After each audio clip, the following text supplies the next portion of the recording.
Welcome to Body Sculpt of New York, 6 Weeks to Fitness podcast, where we hope to inform, motivate, encourage, and inspire you towards living a healthier lifestyle. And now, here's your host, the president of Body Sculpt of New York, Vince Ferguson.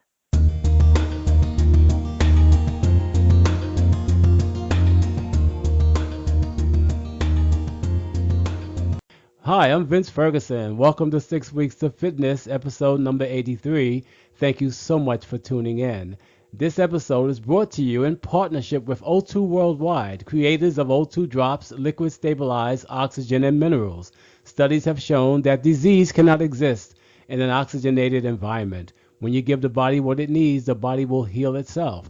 Try O2 Drops today and feel the difference. For more information, visit www.giveyourbodythebest.com or call me directly at 917-523-7379 and learn how O2 Drops can help you physically and financially.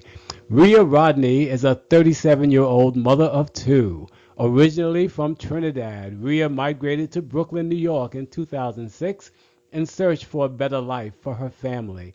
In addition to being a mom, Reea is also a child care provider and a certified medical assistant with an associate's degree in occupational studies. Because of her passion for her work and desire to help children, Reea was inspired to write children's books. She wanted to assist not only the kids who were under her care with the day-to-day issues they may be facing, but kids all over the world. Her stories addresses topics such as adjusting to change, fear, separation, anxiety, bravery, imagination, witty personality, love, compassion, and teamwork. Reea's motivation for writing her first book, Juniper and Rose, Sisters and Best Friends Forever, is directly related to the joy and satisfaction derived from two beautiful twin sisters while they were under her care from 2010 to 2014. Observing them, reading to them, and taking care of their needs has given Reea an incredible insight into how these children relate to their family members, peers, each other, and the outside world. Joining me today to talk about her new book, Juniper and Rose, Sisters and Best Friends Forever, is Reea Rodney. Reea, how are you? Hi, I'm doing great. How are you? I'm good, thank you so much, and thank you for being on the show. Thank you for having me. Before we dive into the book, Reea, tell my audience what life was like growing up on that beautiful Caribbean island of Trinidad. Well, as you said, beautiful island of Trinidad. As a child, we had nothing to worry about. It was sunny and bright, carefree. And, I spend most of my time when I'm not in school, hanging out in the village with all of my friends, playing games. I was very athletic, so basketball was my favorite game and netball. Safely riding my bike, as I was known to be a tomboy. And, it was just really fun, playing with my siblings and just having a grand time as children. We have nothing to worry about. Very good. Did you come from a large family? I did. It was 8 of us, 5 girls, 3 boys, and I was the second child. Wow, the second child. It must have been a lot of responsibility for you. It was. It actually was. It was fun, but when you're older, you take on much more responsibility. And Yes, my mom and dad, they got separated while we were young. So my sister and I yes. actually, we did a lot of work for our age, but it was fun. It was for our family, and we loved each other. So we made it work. Excellent. That's great. That's great. Now, I know you have two children of your own, Yes, right? I do. I do. So I have 2 What? kids. My daughter is 20, and my son is Nice. 15.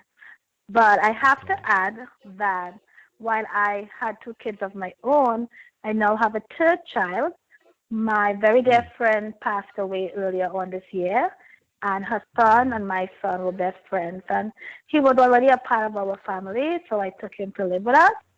So I can no longer say I have 2 children. I have to say now that I have 3 because he's my son now. Wow.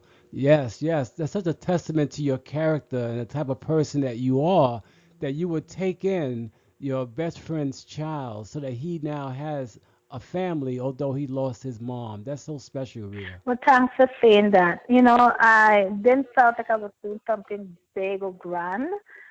He has always Yes. been a part of our family. He has always been at my home. and it was just the most easiest thing for me to do. Oh man, that is so wonderful, so special. Now, I know you said that you came here in 2006. I know we talked about that. Yes. Now, you actually came alone. Were you actually by yourself, or do you have any other family members here? When I came here, I was by myself. I had friends, I had acquaintances, so of course I knew people.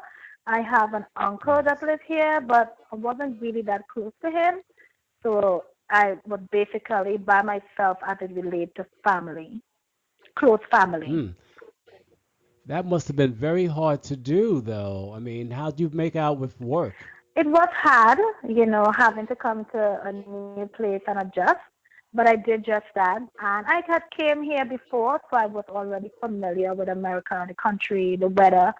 Um, as it relates to work, I had people networking with me, and they helped me find a job, and that Nice. wasn't difficult. Wow, that's very Thank nice. you. And so you brought your kids, but you brought your kids over here well, let me see. I have here that you brought your kids over here in what, 2000? Well, my kids migrated, yes, my kids migrated in 2012. So we basically spent 5.5 years apart, which was really difficult. But we spoke every day, and as technology improved in Trinidad, we began to Skype, so I was able to visually see them.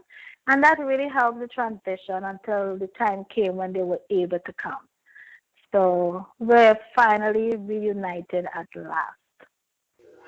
Yes, but how was it for the children? Did they fit right into the culture, the American culture, which could be so different from Trinidadian culture, you know? Um, I would say yes, they did, because as it relates to school, they really jumped right in and they started to excel and improve. I cook my normal Trinidadian food for them as they migrated, but I introduced them to different things, and slowly they began to enjoy it. I chose to bring them over during spring because it was the transition of summer, so they didn't have the experience with coming into winter and having to break the weather right away, the coldness. So they transitioned very easily in every aspect. Nice, nice. So when did you first become a child care provider, Rhea? Well, this might sound as a shock to you, but I would like to say 12 years because actually it is. As I mentioned before, my mom and my dad had separated, and we lived with our dad. And my sister and I, we were the two oldest girls, so therefore, we took on a lot of responsibility.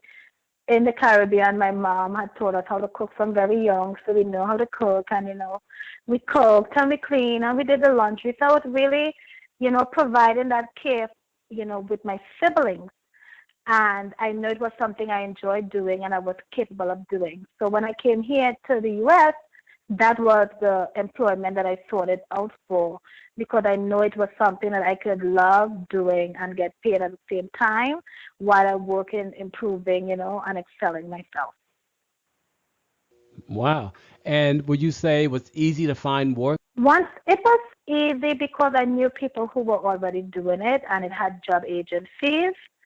And as I started to build a resume for myself and build the confidence that was needed, it got easier and easier for me to really get a job that was perfect for me in every aspect.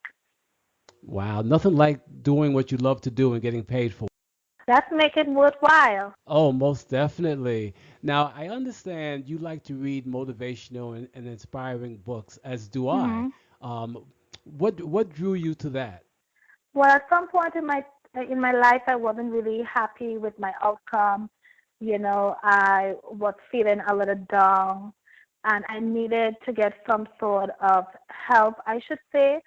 So I thought to try to read an inspirational book, and I remember I read my first book was The Secret, and I had really liked it. And I just started reading quotes and books, and it really started, helping me, and I started to see things in a different way as I worked through certain, issues. And this year, I wanted to really conquer fear, and I wanted to really bridge that gap, within my finance and to really try to excel. and I bought Act Successful, Be Successful by Steve Harvey. And I must give that book credit because it is the reason why I am an author today, as it gave me that added push needed to boost my confidence, which enabled me to follow my dream by utilizing my gift. And my gift is really, the love that I have for children, the way in which I see them, I understand them, and that passion that drives me. And I decided, because I had written a children's book, but I let fear and certain things held me back, that this was going to be the year I was going to go forth and publish it. And so I did. Nice. Very nice. Thank you. Very nice. Now, when did you know you wanted to be a children's book author? I would say in 2011, the idea to write a book came to me out of nowhere. It was as if something had planted, or someone had planted a thought in my mind, but I dismissed it. I thought, that I would never be able to write a book within a million years, like have that ability. However, that idea and that desire stayed with me. And I later realized that I had so much storage within me that was waiting to be set free. And in 2012, I picked up the pen, so to speak, and I wrote my first book, which, by the way, is Juniper and Rose, Sisters First and Best Friends Forever. So, although you wrote it in 2012, Well, I wrote it, but I never published it. I didn't do anything with it because I let fear kept me from doing it, and low self-esteem. So I had it edited, I copy, write it and everything, but I just let it sit there. And every year I would say, this is the year, but I didn't do it. And this year, 2016, after I read Steve Harvey's book, I said, I'm doing it. And I actually launched that plan. And by April, I signed a contract and I had my book going. wow, perfect, perfect. Where did you get the material for the book? If I can be honest, I would say, that the material for the book came from my years of observing children, both as a mom and as a child care. I felt like I had the opportunity to see issues firsthand as it relates to kids and the way they develop from one stage to another. My story, though, the conflict and the resolution was taken from a real life situation between two twin girls, two girls that I was caring for at the time.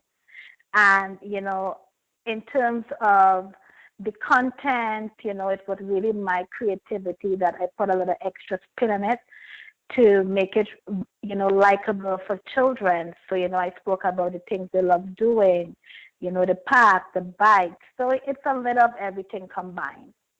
Mm, okay, sounds really good.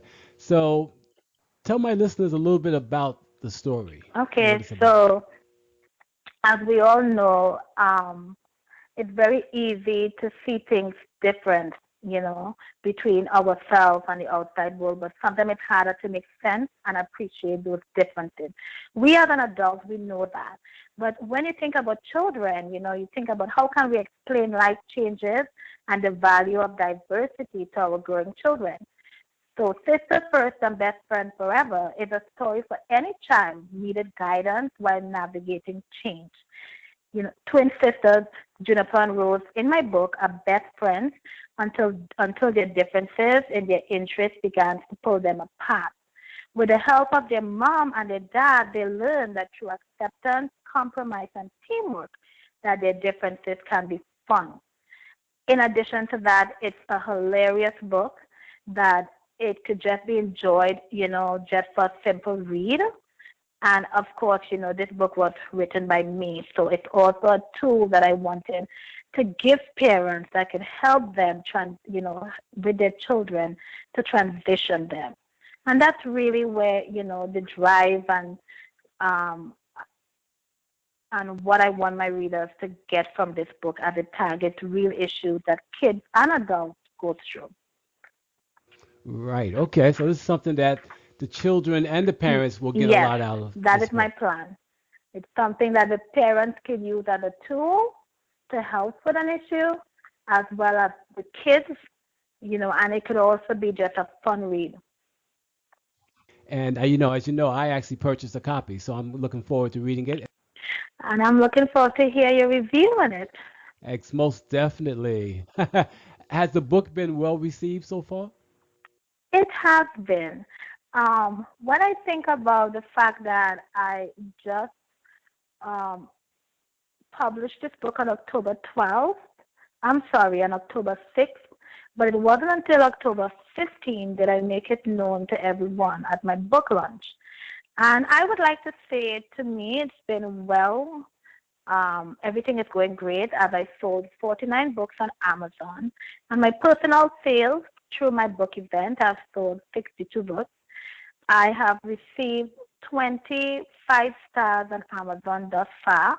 On my website, I've received about 7. And each time I talk to people or parents, they tell me how great it is. So I would like to say that it's going good so far. Oh yeah, sounds like it. Might be a national bestseller. I love it. I'm aiming for that.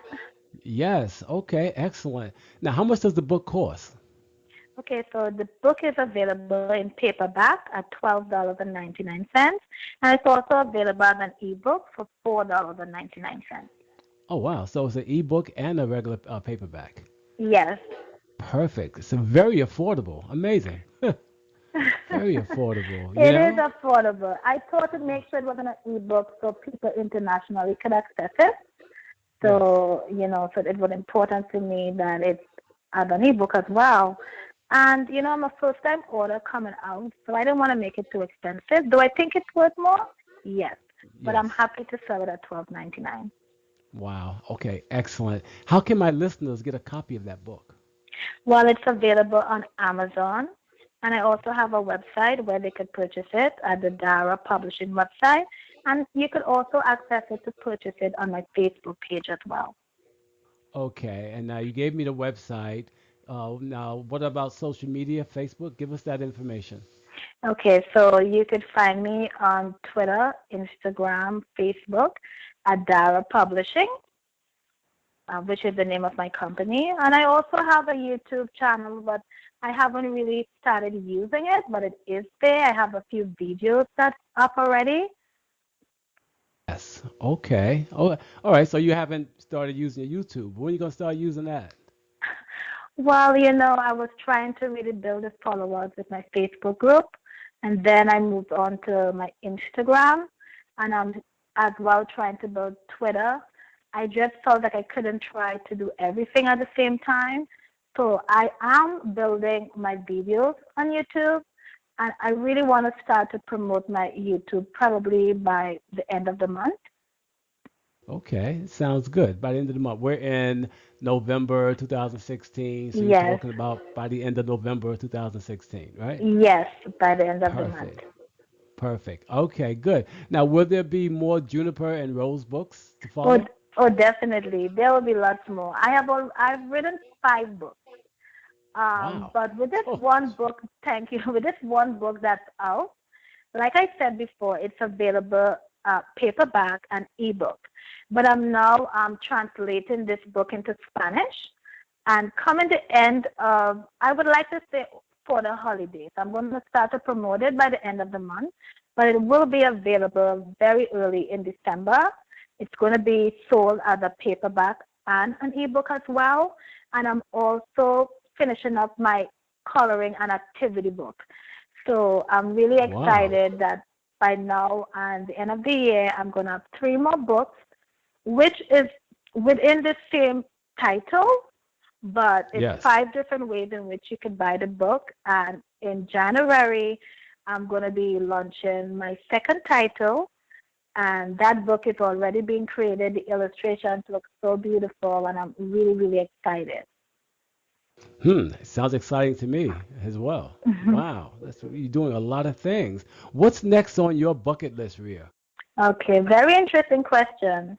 Well, as it relates to being a mom, a child care provider, and an author, I really plan on using all 3 platforms to build my data publishing company. So in addition to writing, I would also be launching a children clothing line in January 2017. Nice. It's going to be more like blouse and shirts, t-shirts for girls, but I'm really Okay. focusing on branding my character, branding my company. So it's going to be based on my character, the team, what my company stands for. And I also plan on starting a monthly parent and child workshop in my community. It's something that I really want to do. Just focusing right now on the paperwork in terms of planning it out.